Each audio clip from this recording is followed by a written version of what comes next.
자, 여러분들 이 준동사 pp가요. 이 준동사 삼형제 to, r, ring, pp 중에서 준동사 pp가 여러모로 어려운 점이 많거든요. 자, 왜 그럴까요? 자, 우선 첫 번째로 뭐 pp의 모양, 형태를 결정하기가 쉽지 않다.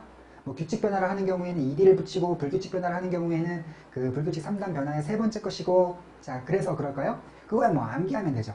자, 그러면 혹시 두 번째로 어떤 pp의 뜻을 정할 때에 이 단하는 느낌을 줘가면서 막 덴짐을 붙여야 되니까, 자, 그렇다 보니까 어려운 걸까요?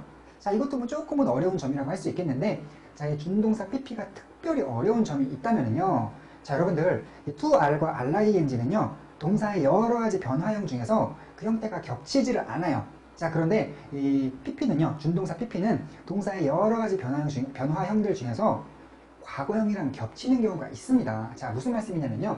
자, 여러분들이 3단 변화가 모두 다른 A, B, C 타입의 경우, 브레이크, 브로크, 브로큰처럼 모두 다른 A, B, C 타입의 경우에는 아무 문제가 없어요. 자, 그런데 자, 여러분들 만약에 A 타입이라거나, 자, 이렇게 A, B 타입인 경우에는 어떤 문제가 생기나요? 자, 이때에는 잘 보세요.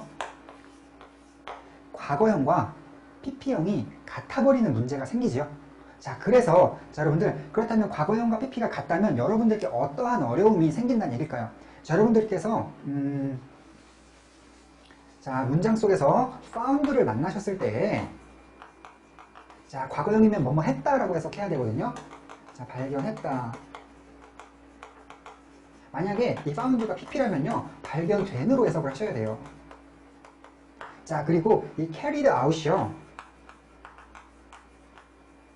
자, 이것이 만약에 과거형이라면은, 자, 수행했다라고 해석하셔야 되지만, 자, 이것이 만약에 pp라면은 수행된이라고 해석을 하셔야지 됩니다. 자, 또 마지막으로 made가요, 과거형이라면, 자, 만들었다라고 해석을 해야 하지만, 이것이 pp라면은, 자, 만들어진 으로 해석을 해야 됩니다. 자, 여러분들 이거 한번 필기해 보세요. 자, 그렇다면은 여러분들께서 자, 이 중에서도 특히 2번, 4번, 6번과 같은 예문을 만났을 때 정확한 해석은 어떤 거냐면요. 자, 동사 앞에서 끊고 pp 전명 밑줄 긋고, 동사 앞에서 끊고 pp 부사 밑줄 긋고, 또 동사 앞에서 끊고 pp 전명 밑줄 긋고, 이 준동사 구 가지고 앞에 있는 명사를 꾸미는 방식으로 해석을 하시는 것이 2번, 4번, 6번의 올바른 해석이에요. 자, 그렇다면은 이번의 해석은, 자, 나의 집에서 발견된 총은 내 것이 아니다 라는 의미를 가진 문장이고요. 자, 4번은요. 자, recently 최근에 수행된 설문조사는 보여준다. 우리에게 그의 인기를, 자, 이 popularity가 인기예요, 인기. 이 survey는 설문조사고요. 자, 그래서 최근에 수행된 설문조사는 보여준다. 우리에게 그의 인기를 이라고 해석하셔야 되고, 자, 6번 문장 같은 경우에는, 자, 한국에서 만들어진 생산품은, 자, popular, 인기 있다, all over the world니까 뭐 전 세계에서라고 해석을 해야 올바른 해석이 되는 셈인데, 자, 여러분들께서 어떤 실수를 할 염려가 굉장히 크냐면요. 자, 선생님이 지금 표시를 해드려서 그렇지 이런 표시가 없다고 친다면은 여러분들께서 총이 발견했다? 이런 식으로 해석하실 수 있고, 설문조사가 수행했다? 이런 식으로 해석하실 수 있고, 생산품이 만들었다? 이런 식으로 해석하실 수가 있다는 얘기예요. 자, 여러분들께서 실제로 독해를 하다 보면 이런 현상이 굉장히 많이 생긴다는 것을 여러분들께서 느껴보시게 될 것이고, 어쩌면 이미 느껴보신 분들도 있으실 텐데, 자, 여러분, 그렇다면 우리가 pp인지 과거형인지 혼동되는 단어가 있을 때 pp인지 과거형인지 빠르게 판단하는 노하우 같은 게 있을 거 아니에요? 자, 그래서 선생님이 그런 노하우들을 좀 전수해 드리려고 하는데, 자, 여러분들 일단 이 노하우를 만들어내기 위해서는요, pp란 과연 무엇인지 과거형이란 과연 무엇인지를 한번 정밀 분석을 해볼 필요가 있는데, 자, 동사의 과거형은요, 말 그대로 동사예요, 동사. 자, 다시 말해서 서술어라는 얘기죠. 자, 여러분, 그리고 이 준동사 pp는요, 일종의 형용사, 짝퉁 형용사라고 볼 수가 있겠죠. 자, 이렇게 어떤 품사면에서 차이가 나기 때문에, 자, 여러분들께서 명사 뒤에 과거형인지, 자, 과거형인지 pp인지 혼동되는 단어가 나왔을 경우에 자, 첫 번째로 해보실 수 있는 방법이요. 뒤에 동사가 있는지 확인해 본다. 자, 여러분 만약에 뒤에 동사가 있다면요. 동사가 있다면 자, 이 녀석은 형용사의 일종인 형용사인 PP가 정답이 되는 거겠죠. 자, 그리고 뒤에 동사가 없다면요. 동사가 없다면 자, 이번에는 자, 동사라고 볼 수 있는 이 과거형이 정답이 되는 것이겠죠. 자, 그리고 또 어떤 요령도 있냐면요. 자, 여러분 이 과거형은요. 이 동사기 때문에 했다, 해석이 다로 됩니다. 다. 자, 그럼 반면에 PP는 일종의 형용사, 짝퉁 형용사이기 때문에 해석이 된지 이렇게 니은자로 되죠. 해석이 다로 되느냐 니은으로 되느냐의 차이점이 있기 때문에 자, 여러분들께서 바쁘신데 언제 뒤에 동사가 있는지 확인을 해보시겠어요. 그래서 우리가 빠르게 글을 읽다가 은연중에 자기도 모르게 습관처럼 그냥 과거형이 더 편하기 때문에 은연중에 과거형으로 해석을 해버리는 경우가 종종 생기거든요. 자, 그럴 때 자, 여러분들 필기 한번 해보세요. 글을 빠르게 읽다가 은연중에 과거형으로 해석했는데 자, 은연중에 과거형으로 해석했는데 자, 과거형인지 PP인지 생각도 못한 채 그냥 은연중에 과거형으로 해석했는데 자, 뒤에 가서 글을 읽다 보니까 뒤에 가서 다가 또 나온다면 자, 다가 또 나온다면 앞에 것은 PP 이렇게 한번 적어놔 보세요. 자, 여러분들 왜 그럴까요? 자, 원래 PP가 정답인데 실수로 과거형으로 해석을 했다면 뒤에 가서 이 녀석은 PP였을 것이므로 뒤에 가서 실제 동사가 또 나오겠죠. 그러니까 여러분들이 나는 이미 다자로 해석을 했는데 다가 또 나오네? 이런 현상이 생기실 거예요. 자, 여러분들 솔직히 고백을 하면 선생님도 영어를 처음 공부 시작했을 때에는 이런 실수를 되게 많이 했어요. 과거형으로 해석을 했는데 뒤에 가다 보니까 다자가 또 나오는 거예요. 자, 그런데 자, 여러분들 우리가 실수는 할 수 있습니다. 그렇지만 이런 실수가 생겼을 때 왜 이런 실수가 생긴 것이고 어떻게 대처해야 하는지 요령까지도 알아놓으면 되겠죠? 자, 그게 요령이라고 할 수 있겠는데 과거형인 줄 알고 다로 해석했는데 뒤에 가서 다자가 또 나오잖아요. 그러면 여기 동사가 있는 셈이므로 앞에 내가 봤던 것은 과거형이 아니라 PP가 정답이었던 거예요. 그래서 해석을 PP로 고쳐서 해석을 다시 해주셔야 되겠죠. 자, 그리고 또 한 가지 요령을 더 알려드리자면요. 자, 여러분들 자, 보세요. 발견한다하고 발견했다하고 어떤 차이가 있나요? 물론 이 시제의 차이가 있긴 하죠. 현재의 동작인지 뭐 과거의 동작인지의 차이가 있긴 하지만 자, 여러분 어쨌든 간 발견한다나 발견했다나 내가 발견한다는 점에서는 공통점이 있어요. 자, 무슨 말씀이냐면 현재 내가 발견한다는 것도 내가 발견하는 거고 과거에 내가 발견했다는 것도 내가 발견한 거잖아요. 그죠? 내가 발견한 거지 발견당한 게 아닌 거잖아요. 자, 그렇죠. 이렇게 뭐 현재형이든 과거형이든 간에 어쨌거나 내가 한 거지 당한 게 아닌 거예요. 자, 우리가 이렇게 어떤 뭐뭐 하는 의미가 있을 때 당한 게 아니라 뭐뭐 한다는 의미가 있을 때 우리가 이것을요 문법적으로 조금 어려운 말로 능동적 의미라고 해요.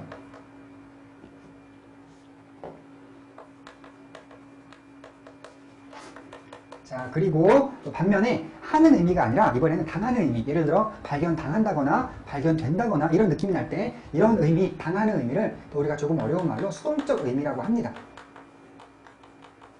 자, 여러분 이해되시지요? 발견했다라는 것도 발견당한 거나 발견된 게 아니에요. 발견했다는 것도 과거에 발견했을 뿐 내가 발견한 거잖아요. 그죠? 자, 그래서 이 과거형도 능동적 의미가 있는 단어이고 이 PP는 발견된 이런 뜻이니까 이 수동적 의미가 있는 단어라고 보시면 되겠어요. 자, 그래서 여러분들께서 자, 여러분들 이 명사 뒤에서 이 글의 흐름상 자, 명사 입장에서 자, 이것도 필기하세요.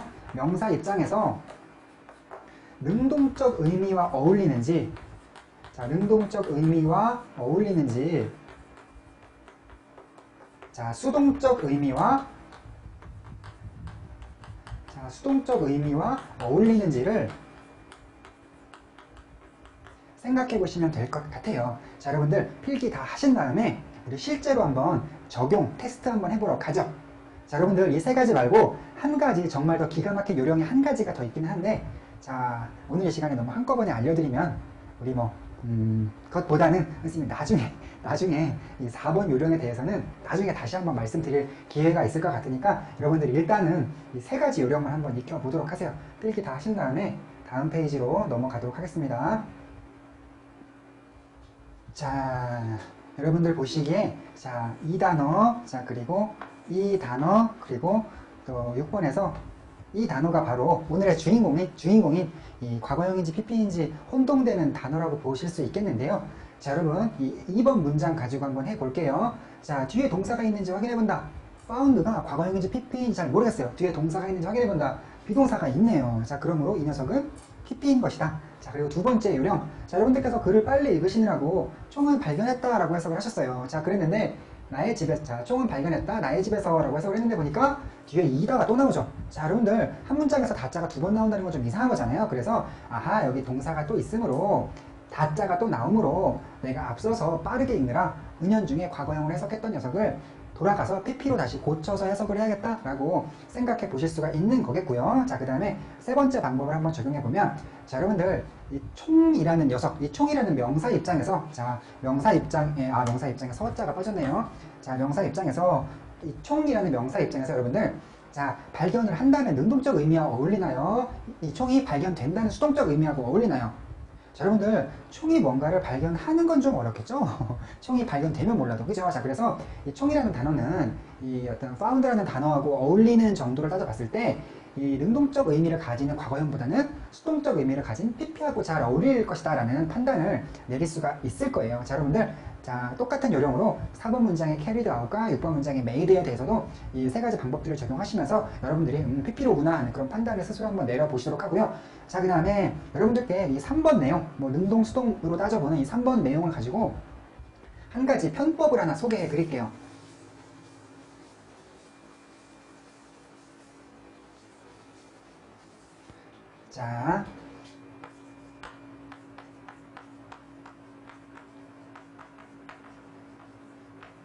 자, 명사 뒤에 있는 단어가 PP인지 과거형인지 혼동되는 상황 속에서, 자, 이 명사가 만약에 여러분 사람이라면요, 사람의 경우에는 주로 뭐뭐를 하는 경우가 많아요. 즉 능동적 의미랑 잘 어울린다는 얘기죠. 그래서 이때에는 과거형으로 판단을 해주실 수 있겠고, 자, 그 다음에 이 명사가 사물 명사라면요, 이 사물의 경우에는 주로 뭐뭐를 하기보다 뭐뭐를 당하는 경우가 많아요. 자, 그래서 수동적 의미를 지닌다고 볼 수 있는 이 PP 쪽으로 판단을 내려주시는 것이 더 확률이 높습니다. 자, 여러분들, 그런데 어디까지나 이거는요, 편법이에요. 편법. 왜냐면 항상 그렇지는 않거든요.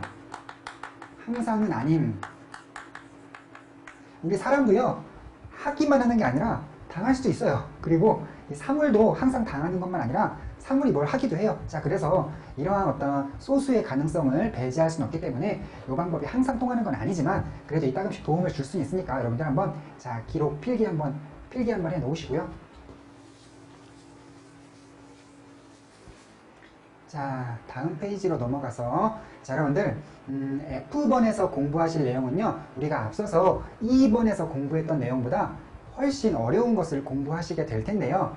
자, 여러분들, 우리가 일단은요, 이 문장들을 해석은 해볼 수가 있거든요. 그래서 엑서사이즈 5번의 1번 문장을 우리 해석부터 먼저 해볼게요. 자, 그런데 어려운 단어가 조금 많이 보이시지요?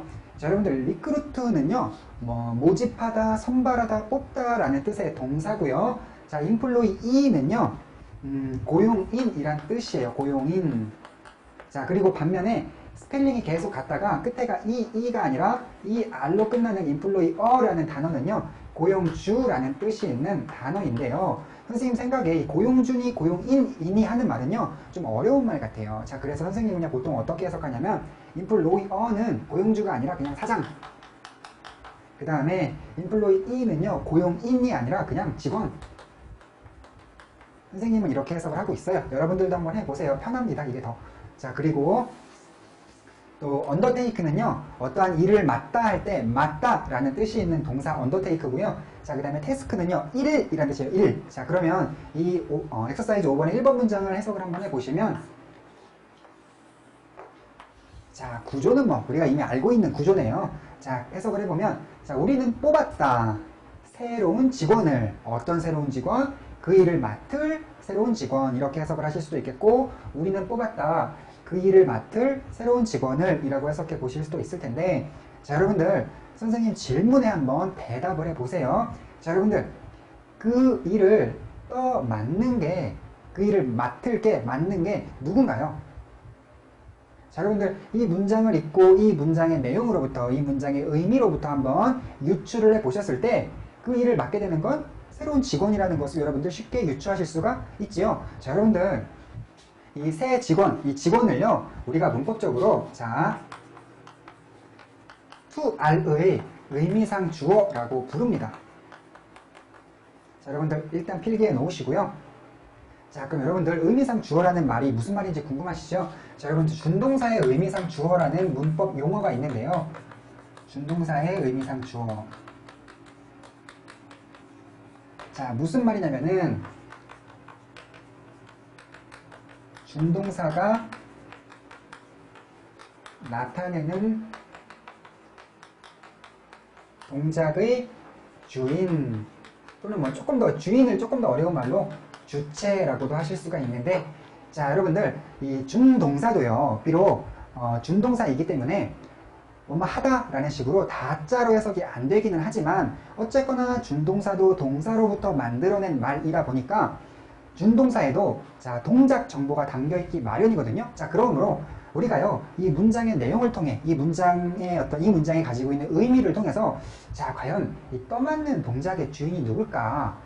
자, 누가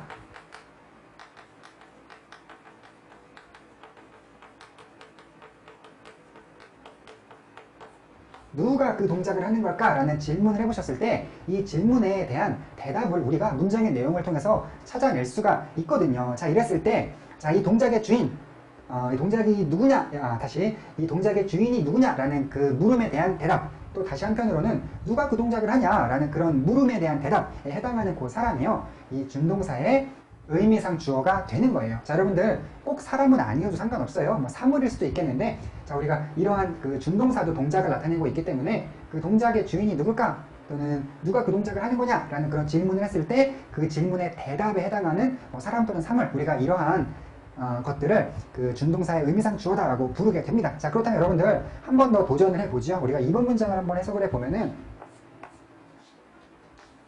자, 이것도 우리가 알고 있는 구조인데, 자, 나는 가지고 있다 많은 어려운 문제들을, 어떤 문제? 해결해야 할 문제. 자, 나는 가지고 있다 해결해야 할 많은 어려운 문제를 이라는 해석을 해보았는데, 자, 여러분들 이 to solve의 의미상 주어를 찾아보세요.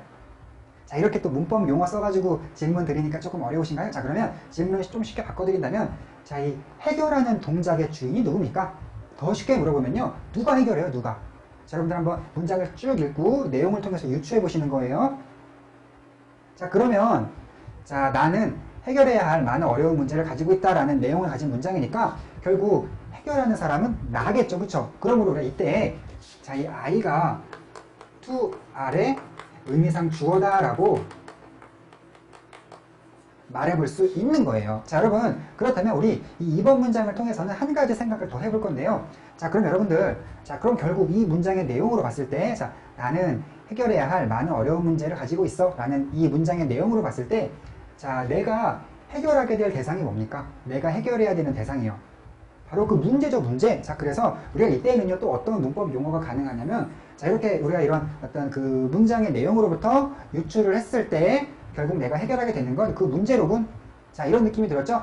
결국 내가 해결하게 될 대상은 곧 문제로군, 이런 생각이 들죠? 자, 여러분들 대상이란 목적어라는 말로서 표현할 수가 있기 때문에 이때 프라블럼은요, 자, to R의 의미상 목적어라는 자, 그런 문법 용어로서 불러볼 수가 있겠어요. 자, 그럼 여러분들 우리가 계속 왜 이렇게 의미상이라는 말을 하고 있는 걸까요?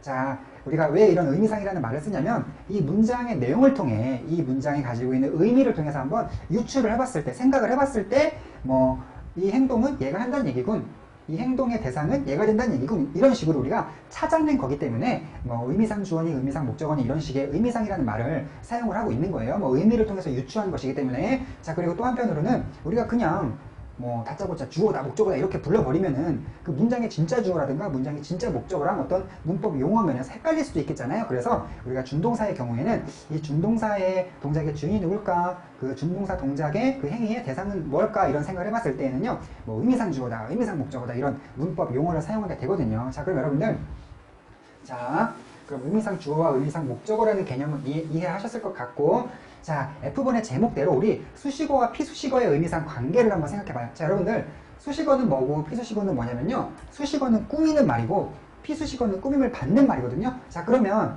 그 일을 맡을 직원이니까 그 일을 맡을이라는 것이 수식어고요.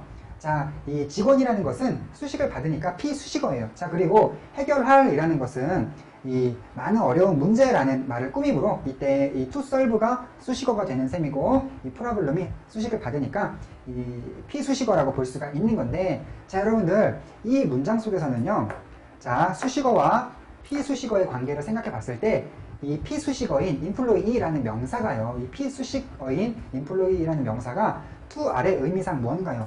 의미상 주어였죠. 자, 그리고 이 문장에서는요, 또 우리 이 to r이라는 수식어하고 이 수식을 받는 피수식어인 problem이라는 이 명사의 관계를 생각해 봤을 때 이때에는요, 이 problem이 to r의 의미상 뭐였나요? 의미상 목적어였었죠. 자, 그래서 우리가 어떤 개념 정리를 해볼 수가 있냐면, 자, to r이 앞에 있는 명사를 꾸미는 경우에 이 꾸밈을 받는 이 명사가 이 to r의 의미상 주어인 경우도 있고 또 의미상 목적어인 경우도 있구나, 의미상 주어는 딴 데 있는 경우도 있구나 라는 생각을 우리가 해볼 수가 있는 거예요. 자, 그러면 자, 여러분들 이러한 어려운 내용이 어떤 데에 도움을 주는지 여러분들께 알려드린다면은,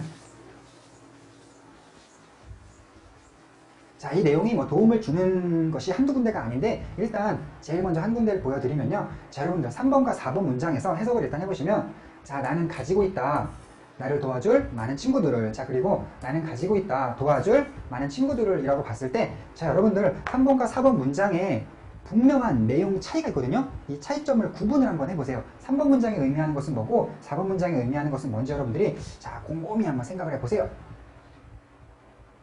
자, 3번 문장에서는 친구들이 나를 돕는 거고 4번 문장에서는 내가 친구들을 돕는 거다라는 그런 결론을 내리셨나요? 자, 여러분들 중에서 그런 결론을 내리신 분들이 있으시다면요, 아마도 그 결론은 이런 과정을 통해서 내리신 것 같아요. 우리가 조금 전에 이 준동사라는 것도 동작 정보가 담겨 있으므로 그 동작의 주인이 누군지 또는 그 동작의 대상은 누군지를 이 문장의 내용을 통해서 유추를 해보면 찾아볼 수 있다라는 것에 대해서 공부를 했잖아요. 그러니까 여러분들이 자, 이 to help와 관련해서 자, 누가 누굴 도운 건지 한번 생각을 해볼까? 이런 생각을 하시다가 앞서서 말씀드린 것과 같은 그러한 결론을 내리셨을 거다라는 생각이 들어요. 자, 여러분들 이러한 어떤 생각의 과정을요, 문법 용어를 써서 설명을 해보자면 여러분들께서 이 to help의 의미상 주어와 의미상 목적어를 찾아보신 거다라고 말씀을 드릴 수가 있겠죠. 자, 이렇게 어떤 이러한 개념을 이해하시면 문장의 정확한 의미를 서로 비교하는데 도움을 줄 거라는 그런 생각이 들고요.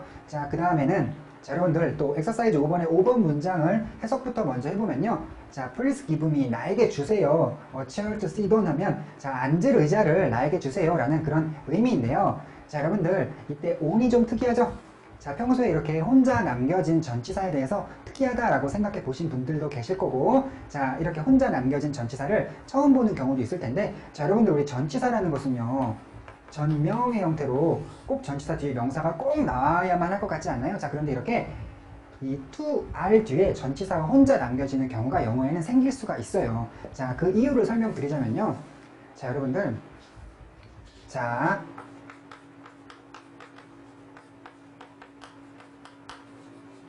의자에 앉다 영어로 하면요, 자, sit on a chair라고 볼 수가 있겠어요. 자, 앉다 의자에. 자, 그런데 우리말에서 여러분들 자, 이 앉다를 조금 변형을 해서 앉다를 사용해서 의자를 꾸미고자 하시면은요, 이러한 표현이 만들어지죠. 자, 앉을 의자. 자, 그런데 이 과정에서 잘 보면 여러분들 이 애자라는 이 뭐 우리말의 조사가 사라지죠. 그죠? 우리말에서는 사라져요. 그런데 영어에서는 어떠냐면요, 자, 여러분들이 자, 앉다를 앉으로 고치시려면은 자, sit을 to sit으로 바꾸시면 될 텐데,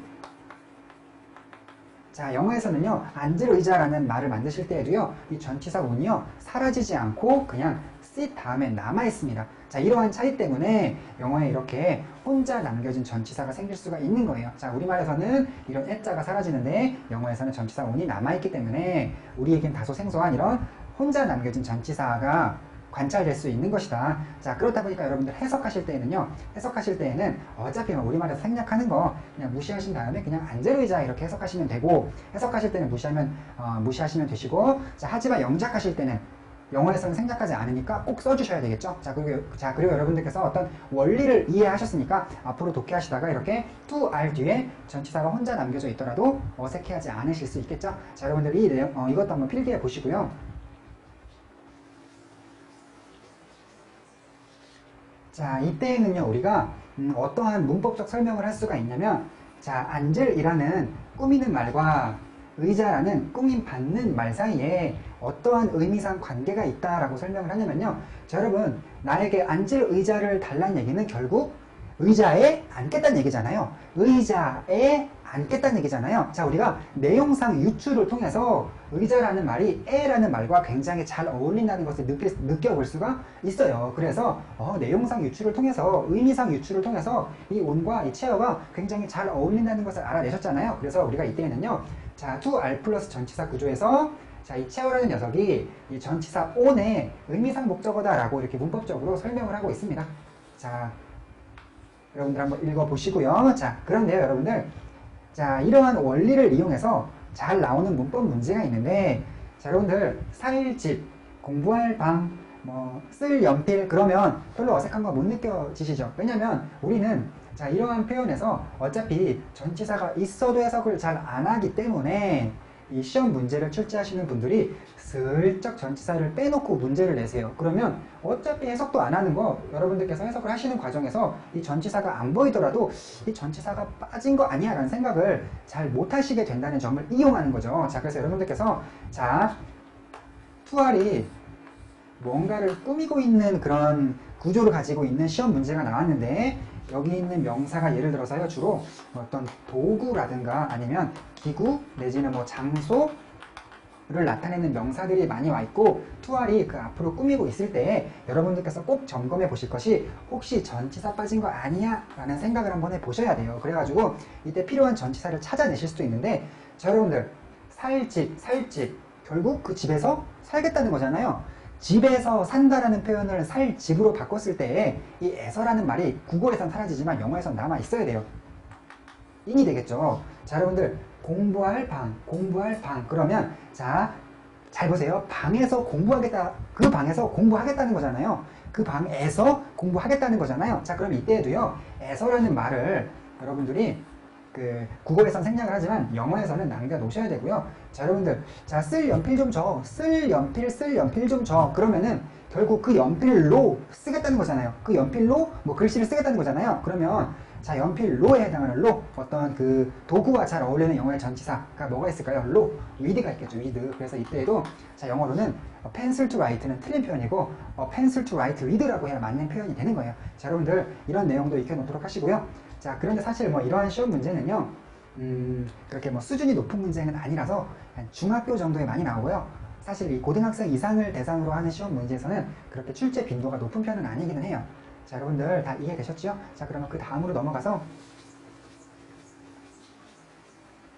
자, 우리가 지금까지 공부한 것을 정리하면, 자, to r, 꾸미는 말인 to r과 꾸밈 받는 말인 그 명사가 있을 때, 자, 이 명사가 바로 이 행위의 주인이기도 하고, 어쩔 때는 이 명사가 행위의 어떤 그 동작의 행위의 대상이기도 하고, 어쩔 때에는 전치사가 있는 경우 이 전치사와 잘 어울리는 말이기도 하다라는 점에서 공부를 한 건데요. 자, 여러분들, 끝으로 어떤 경우도 있냐면 그 to r이 앞에 있는 명사를 꾸밀 때요, 이 명사가 time이거나 way거나, 자, 그리고 등등 몇몇 개의 단어, 선생님이 이제 이 몇몇 개는 교재에다가 적어놨는데, 자, to r이 time이나 way나 기타 등등 몇 개의 말을 꾸밀 때에는요, 이 꾸미는 말과 꾸민 받는 말 사이에 주어도 목적어도 아닌 이런 아무런 관계도 없는 그런 경우도 있을 수가 있어요. 자, 잘 확인해 보시면요. 자, 여러분들 6번 문장을 한번 해석해 보시면, 자, 그들은 가지고 있었다. 과거형이네요. 그들은 가지고 있었다. 많은 방법들을 이제 어떤 방법이냐면은, 자, with one another. 자, 이 one another는요, 서로라는 뜻이고요. 자, 영어에 서로라는 뜻을 가진 단어가 두 개가 있죠. each other가 있고 one another가 있는데요. each other에서 말하는 서로는 이 두 명 사이의 서로란 뜻이고요. 이 one 라는 이 서로는요, 3명 이상 사이 일대 원 어나더라는 말을 써요. 어쨌거나 자, 서로와 의사소통할 많은 방법, 이렇게 해석을 해보시면 되겠네요. 자, 그들은 서로와 의사소통할 많은 방법을 가지고 있었다라는 그런 그 내용이, 의미가 있는 문장인데, 자, 여러분들 이때 꾸미는 말인 to are과 꾸민 받는 말인 way의 관계를 한번 생각해보면, 자, 방법들이 의사소통을 하는 건가요? 그건 아니죠. 자, 그리고 방법들을 의사소통하는 건가요? 그것도 아니죠. 자, 의미상 주어도 아니고 의미상 목적어도 아니에요. 그리고 전치사가 혹시 혼자 남겨진 전치사가 있나요? 그런 것도 없죠. 자, 그래서 우리가 자, 이렇게 타임이나 웨이 등등이 있을 때는 앞에서 살펴본 것과 같은 그런 관계가 없을 수도 있는 경우도 있다라는 점까지 배워본 거네요. 자,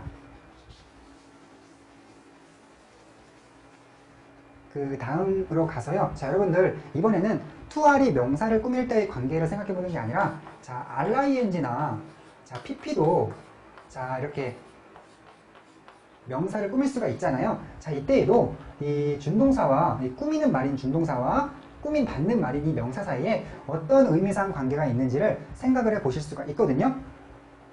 자, 그런데 뭐라고 나와 있나요? 자, 꾸민 받는 명사가 RING 또는 PP 속에 담겨있는 동작에 반드시 주인이어야 한다라고 나와 있죠. 자, 여러분들 이거는 굉장히 중요한, 이것도 뭐 별표를 몇 개를 해도 아깝지 않은 굉장히 중요한 그런 내용이고요.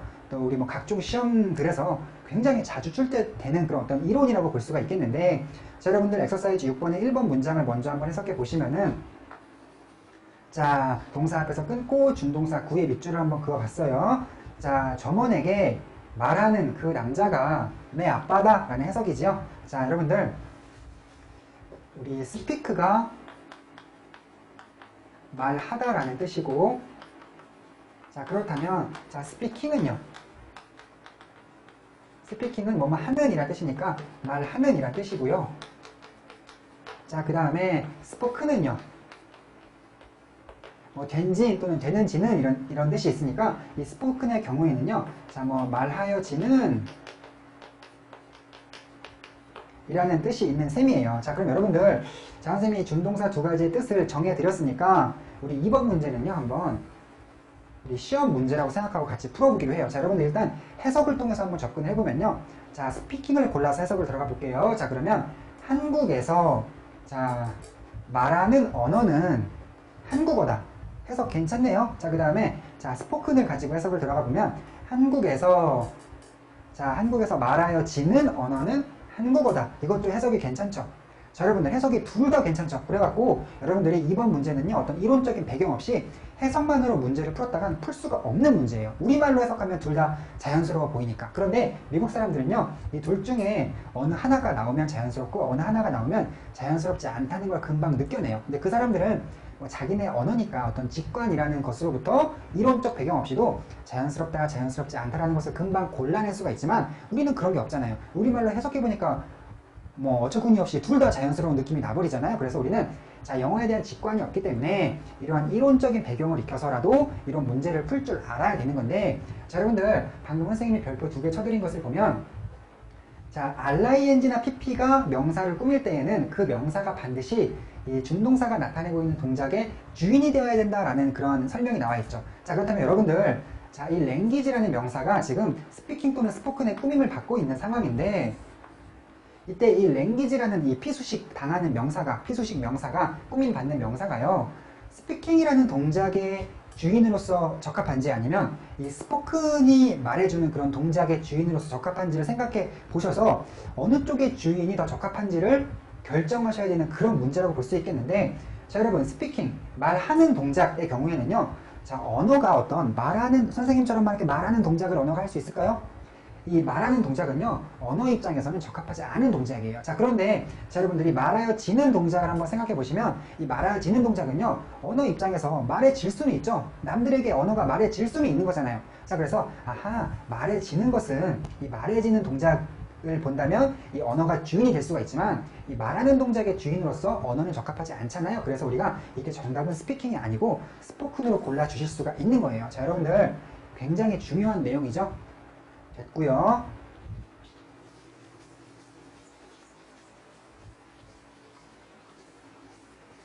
자, 이렇게 해서 우리가 오늘 공부해야 할 것을 거의 마쳤다고 볼 수 있겠는데, 자, 여러분들, 지금 선생님이 설명드릴 내용은 자, 굉장히 수준이 또 한 단계 더 올라갑니다. 그래서 아마 여러분들 중에 지금부터 설명하는 내용은 너무 어렵다 이런 생각이 드시는 분들이 있으실 수도 있어요. 자, 그런데 한번 설명 한번 들어보시죠, 일단.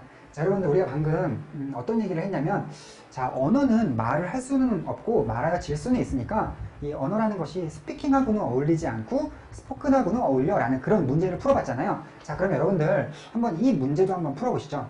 자, 여러분들, 우리가 지금은 to R이라는 것만 공부하고 있지만요, 선생님이 좀 시간이 지나면 나중에 to be, pp라는 것도 알려드릴 거예요.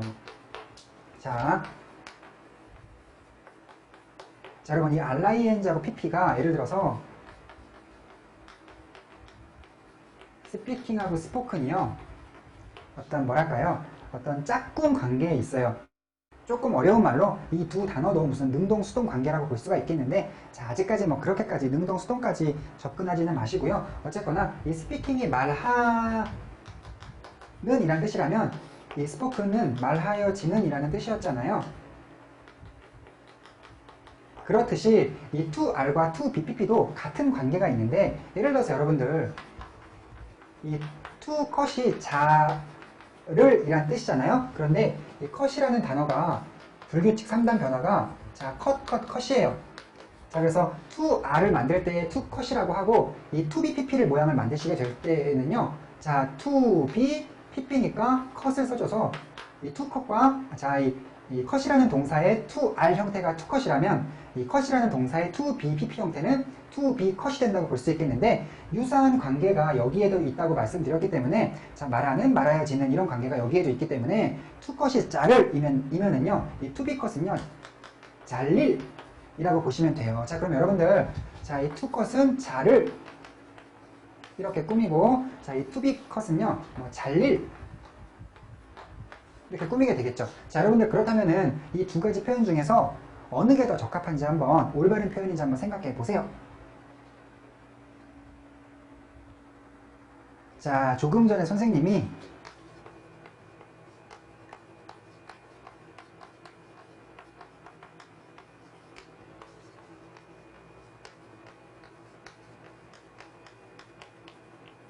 자, 한국에서 말하는 언어와 한국에서 말하여지는 언어라는 이 두 가지 표현 사이에서 어느 표현이 더 올바른 표현이고 어느 표현은 틀린 표현인가를 찾는 방법으로서, 자, 이런 것을 확인해 보라고 말씀드렸죠. 자, 언어가 말을 할 수는 없다. 언어가 말을 한다는 것은 어색하다. 하지만 자, 언어가 말하여질 수는 있다. 언어가 말하여진다는 것은 자연스럽다. 이런 느낌이 들기 때문에, 자, 우리가 이제 한국에서 말하는 언어라는 이런 표현은 부자연스러운 표현이고, 한국에서 말하여지는 언어라는 이러한 표현은 자연스러운 표현이다라는 이런 문제 푸는 법을 알려드렸잖아요. 자, 그러면 여러분들께서 아마도 자, 똑같은 방식으로, 자, 나무가 뭔가를 자를 수는 없다.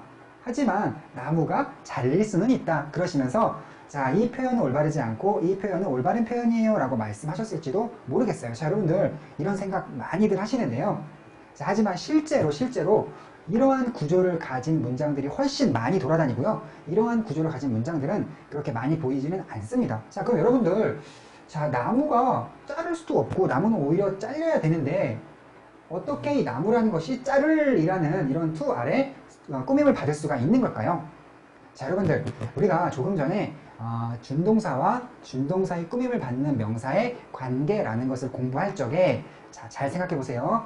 RING나 PP가 명사를 꾸밀 때에는요, 이 명사가 반드시 이 준동사가 나타내는 동작의 주인이 되어야 해요. 반드시 주인이 되어야 해요. 그렇기 때문에 여러분들께서 이 명사가 준동사가 나타내는 동작의 주인이 맞는지 아닌지를 생각해 보기 위해서 언어가 말을 할 수가 있나? 언어가 말을 해질 수는 있나? 이런 걸 생각해 보신 거예요. 자, 그런데 자, 여러분들, to R이 명사를 꾸밀 때에는요, 이 to R에 꾸밈을 받는 이 명사가요, 반드시 이 to R에 이 to R이 나타내는 그러한 동작에 주인이 될 필요가 없어요. 그렇기 때문에 이 녀석이 이 행위를 하든 못하든 그렇게 상관이 없다는 얘기죠. 우리가 투알이 앞에 있는 명사를 꾸밀 때에는요, 뭐 의미상 주어여도 상관없고, 의미상 목적어도 상관없고, 무슨 전치사의 목적어도 상관없고, 또 주어도 목적어도 아니어도 상관없고, 그런 점 공부했잖아요. 그렇기 때문에 이 투알이 나타내는 어떤 동작이 있다면 이 동작에 주인이 꼭 될 필요가 없기 때문에 여러분들께서 이 나무가 자르든지 말든지는 상관이 없는 거예요. 자, 이 문장은 사실은요, 자르는 행위의 행위 주체, 어떤 동작의 주인, 의미상 주어는 어딨나요? 어딨나요? 내가 자르는 거죠. 자, 그러면 이때 그 나무는 뭔가요? 나라는 사람이 자를 때에 자르는 대상이 되는 거죠. 의미상 목적어였던 거네요. 자, 여러분들께서 자, 이런 문제들, 이 RING와 PP를 가지고서 푸는 문제들을 많이 푸시다 보면은 어느 날 문득 이런 표현을 보셨을 때, 나무가 자를 수는 없는데 어떻게 이 나무가 자를 이라는 표현에 꾸밈을 받지? 라는 것을 궁금증을 푸시게 돼요. 궁금증을 가지시게 돼요. 이 공부를 하시다 보면 언젠가 한 번쯤 누구나 가질 수 있는 궁금증인데, 자, 이러한 질문을 해도 누구 하나 속 시원하게 해결해 주는 사람도 아마 없을 거고요. 이러한 내용이 소개되어 있는 책도 아마 없을 거예요. 하지만 굉장히 중요한 부분이거든요. 자, 여러분들, 혹시 여러분들께서 고등학생이시라면요. 자, 이 내용을 여러분 학교에 전교 1등할 때 한번 가지고 가서 물어보세요. 어떻게 질문을 하냐면, 자, 이 문장을 딱 보여준 다음에, 친구야, 이 나무가 자르는 행위를 할 수는 없지 않느냐. 이 나무는 잘려야 되지 않느냐. 그런데 어떻게 이 나무라는 말이 자를 이라는 거에 꾸밈을 받느냐. 이렇게 질문을 한번 해보세요. 그랬을 때, 자, 그 친구가, 그것은 말이야, 이 to are에 꾸밈을 받는 명사는 꼭 이 to are이 나타내는 동작의 주인일 필요는 없어. 사실상 이 to are이 나타내는 동작의 주인은 여기에 있고, 이 나무는 이 주어가 자르는 대상이 되고 있기 때문에 이 문장도 올바른 표현이야 라고 대답할 수 있을 것 같아요? 못합니다. 자, 여러분들께서 이 내용을 이해를 하셨다면요, 여러분 학교의 전교 1등도 모르는 걸 여러분은 알게 되셨다고 보셔도 될 것 같습니다. 자, 그러면 여기서 한 단계 더 레벨업을 해볼까요? 자, 여러분들 이 문장 보세요. 나는 가지고 있다 많은 나무들을 나는 잘릴 나무들을 많이 가지고 있다라는 이 표현은, 자, 이 표현도 어색하지는 않아요. 이 표현도 뭐 올바르게 사용할 수는 있는 표현인데, 자, 그렇다면 이 문장과 이 문장에는 어느 정도의 차이가 있을까요? 자, 여러분들, 나는 자를 나무를 가지고 있다는 거하고 나는 잘릴 나무를 가지고 있다는 것의 문장의 어떤 그 내용상 차이는요, 이 문장에서는요, 이런 느낌이 조금 들어요. 자, 내가 자를 나무라고 하지 않고 나는 잘릴 나무라고 한 걸로 봐서 이 문장 속에서의 나무는요, 이 사람이 자르진 않을 것 같아요. 다른 사람들이 와서 잘라줄 거라서 그래서 뭐 나는 뭐 베어질 잘려나갈 나무들을 많이 가지고 있다라는 그런 식으로 말을 하는 거겠죠. 자, 됐고요.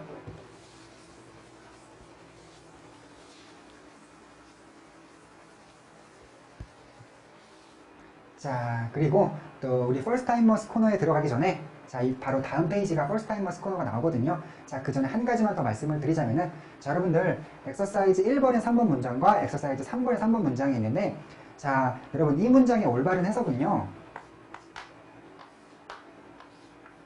나는 가지고 있다, 너에게 말할 무언가를 이렇게 해석을 하셔야 돼요. 너에게 말할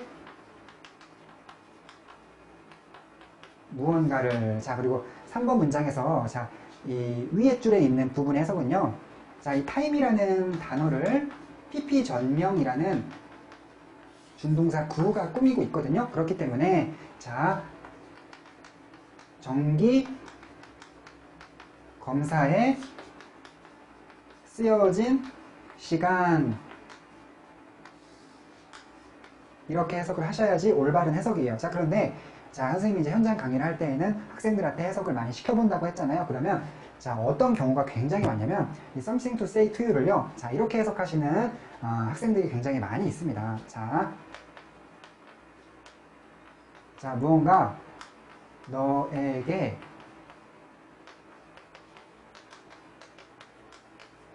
말할 것이 있다, 이렇게 해석하시는 친구들이 굉장히 많고요. 또 이 3번 문장 같은 경우에는요, 어떤 경우가 많냐면, 자,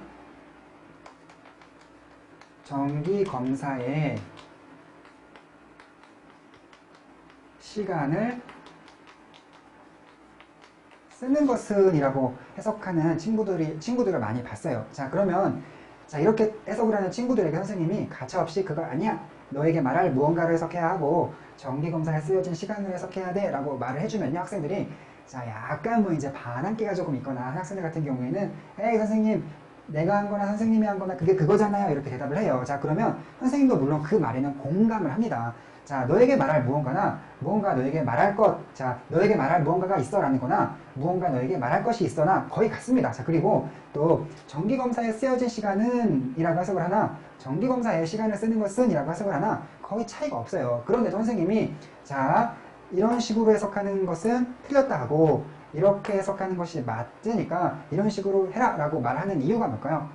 선생님이 권위주의적인 사람이라서 내가 시킨 대로 해, 이거는 아니에요. 자, 여러분들 이런 식으로 해석을 하는 친구들 중에는요, 문장 구조를 파악하려고 노력한 게 아니라 그냥 단어 끼워 맞추기 식으로 독해를 하는 경우가 많거든요. 자, 여러분들 보세요. 선생님이 자, to are은 명사처럼 쓰였을 때가 뭐뭐 하는 것이고 형용사처럼 쓰였을 때에는 뭐뭐 하리야 라고 강의를 했고, 또 pp는 명사처럼 쓰여서 뭐뭐 하는 것이라는 뜻을 갖지는 않고 형용사로 쓰였을 때 된지니야 라고 강의를 해 줬다면은요, 어떤 학생이 만약에 이러한 문장을 보고서 이 to say to you가 something을 꾸미고 있는 구조야 라는 걸 생각을 했다면은 아마도 말할로 해석을 했을걸요. 자, 그런데 지금 너에게 무언가 너에게 말할 것으로 해석을 한다는 것은요, 지금 이 to say에 대해서 이 to say를 뭐 명사로 봤기 때문에 말할 것이라고 해석을 한 것도 아니고 그냥 이 something to say to you를 그냥 가지고 말을 만든 거예요. 자, 그리고 또 이 3번 문장에서도요, 이 정기검사의 시간을 쓰는 것은 이라고 말을 한 경우에도 이걸 뭐 spent라는 것에 어떤 뭐 명사적인 뜻이 있고 없고 그런 걸 생각을 아예 하는 것도 아니라 그냥 여러분들이 여기 눈에 보이는 단어들을 사용해서 그냥 말을 만들어낸 거예요. 자, 여러분들 우리가 문법 공부 왜 합니까? 그냥 소위 막 독해. 우리가 아는 단어들을 사용해서 우리 나름대로 그냥 뜻을 조합하는 식의 독해는 하기 싫고, 이 영어 문법에 근거해서 영어 문장의 구조를 파악하고 제대로 된 의미를 잡아내기 위해서 우리가 어떤 영어 문법을 공부하는 거잖아요. 그렇기 때문에 여러분들께서 이렇게 또는 이렇게 독해를 하신 다음에 이거나 뭐 맞을 거야 그러면서 넘어가시게 되면은요, 어떠한 단점이 생기냐면은 그만큼 여러분께서 영어 문장 구조를 바라보려는 노력을 안 하시고 있다는 증거가 되는 거예요. 그래서 자, 가급적이면 이런 식의 해석은 피하시고 그러니까 의역을 가능한 피하라 말씀인 거죠. 그리고 가능한 선생님이 알려드린 그런 방법대로 직역을 해서 어떤 형용사 역할을 하고 있는 투어를 만난다면 여러분들께서 가능한 한 뭐뭐 할로 해석을 해야만 자, 이 녀석이 형용사 역할을 하면서 앞에 있는 명사를 꾸미고 있다라는 이런 구조를 한 번이라도 더 생각해 볼 수 있는 기회를 가지실 수가 있는 거고요. 자, 이때에도요, 자, 정기검사의 시간을 쓰는 것은이라고 해석을 한다고 해서 아마 이 해석이 완전 틀린 것은 아니지만 여러분들께서 가능한 이렇게 해석을 하실 때에만이 자, 이때에도 PP 전명이 앞에 있는 명사를 꾸미고 있는 이 PP가, 이 스펜트라는 PP가 형용사처럼 쓰인 그런 구조의 문장이구나 라는 그런 구조를 접해볼 수 있는 기회를 이렇게 해석을 하실 때에 한 번이라도 더 그런 기회를 가져보실 수가 있는 거니까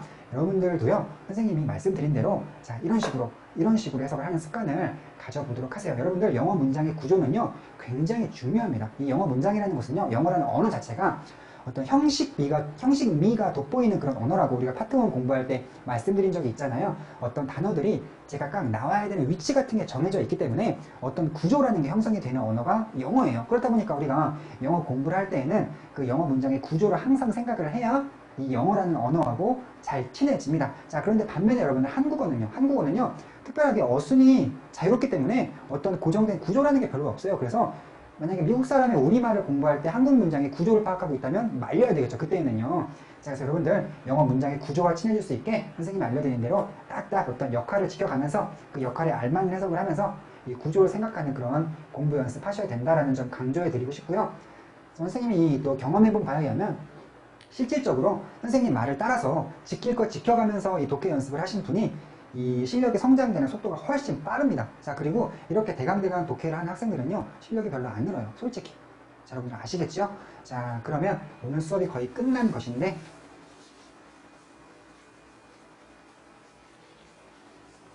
자, First Timers 코너가 나왔네요. 자, 여러분들 이 책을 처음 공부하시는 분들을 위해서는요, 선생님이 이 정도의 숙제만 준비를 해봤어요. 선생님이 아까도 말씀드린 것처럼 우리가 2번하고 F번에서 공부했던 내용은요, 굉장히 수준급의 내용이에요. 그래서 아마 한 번 들으셨을 때에는 잘 이해가 안 되신다라는 생각이 들으실 수도 있어요. 자, 그런데 여러분, 이런 내용을 잘 이해가 안 된다 해서 여러분들께서 지금 한번 들으신 것이 과연 그러면 무의미한 것이냐? 그렇지 않습니다. 자, 여러분들, 우리가 잘 이해는 안 되지만 한 번이 들어봤다는 이것을요, 선생님이 이렇게 비유해요. 우리가 아주 얇은 페인트 칠을 한 거예요. 그러면 얇게 페인트 칠을 하면 이게 사실상 어떤 그 하얀 종이가 흰색이 거의 드러날 정도로 페인트 칠을 한 건지 만 건지도 잘 보이지 않겠죠. 하지만 이러한 얇은 페인트 칠도요, 여러 번 하시다 보면 언젠가는 색칠이 되거든요. 자, 이런 식으로 선생님도 이것도 경험을 한 사실인데, 아주 어려운 내용의 경우에 선생님이 여러 번 뭐 문법 강의를 할 때도 한번 들려주고, 독해 강의를 할 때도 한번 들려주고, 또 뭐 다른 강의를 할 때도 이런 내용을 한번 들려주고 하다 보면은, 자, 계속 페인트 칠이 되면서 차츰 학생이 이러한 내용에 대해서 자유롭게 이해를 할 수 있는 그런 경지에 이르러 가더라고요. 그래서 여러분들께서도 필기를 잘 해놓으신 다음에, 자, 이 내용을 한 번쯤 궁금하실 때마다 한 번씩 읽어보시다 보면은 언젠가 이 내용에 대해서 숙지하시는 그날이 올 거란 생각이 들고요. 그래서 자, 여러분들이 2번과 F번의 내용에 대해서는 우리가 첫 술에 배부를 수는 없는 거기 때문에, 자, 조바심 내쉬지 마시고 차츰차츰 이해해 가시도록 하시고요. 자, 여러분들께서 오늘 수업 들으셨던 내용들 중에서 꼭 기억하실 내용은 뭐냐면, 자, 1번 형용사로 쓰인 to, 랄라인지, pp가 주로 나타나는 위치와 해석을 익힌다. 자, to의 의미는 뭐뭐 할리고, ring는 뭐뭐 하는, pp는 된진이라는 그 위치와 해석을 익히는 것만으로도 큰일 하신 거예요. 자, 그리고 또 특별히 눈여겨보셔야 되는 구조 중에서는요, 자, 이렇게 명사와 동사 사이에 준동사가 끼어있는 경우에 우리가 주어 다음에 항상 곧바로 동사를 읽던 습관 때문에 주어 다음에 준동사가 나오면 당혹스러워진다고 그랬죠? 자, 이랬을 때 어떻게 대처하라고 말씀드렸나요? 이 준동사는 100% 이 앞에 있는 명사를 꾸미기 때문에 이 투알이나 알라인이나 pp를 이용해서 명사를 꾸며주신 다음에 은은이가 붙이시고 동사로 넘어가시면 되는 거예요. 자, 여러분들 이런 구조, 명사와 동사 사이에 준동사가 끼어 있을 수 있다는 이런 구조 꼭 한번 익혀보시고요. 자, 그 다음에 전치사 뒤에 있는 명사 또한, 이것도 뭐 명사니까 준동사의 수식을 받으면 이러한 구조가 나타나요. 자, 이러한 구조도 조금 어려울까봐 정리를 해드렸는데, 이때에도 뭐 준동사 사용해서 명사를 꾸미시고 이 전치사들을 명사에 갖다가 딱 붙여주시면 되는 거겠죠. 자, 여러분들 오늘 수업 들으시느라고 고생하셨습니다. 자, 여기서 수업 마치겠습니다.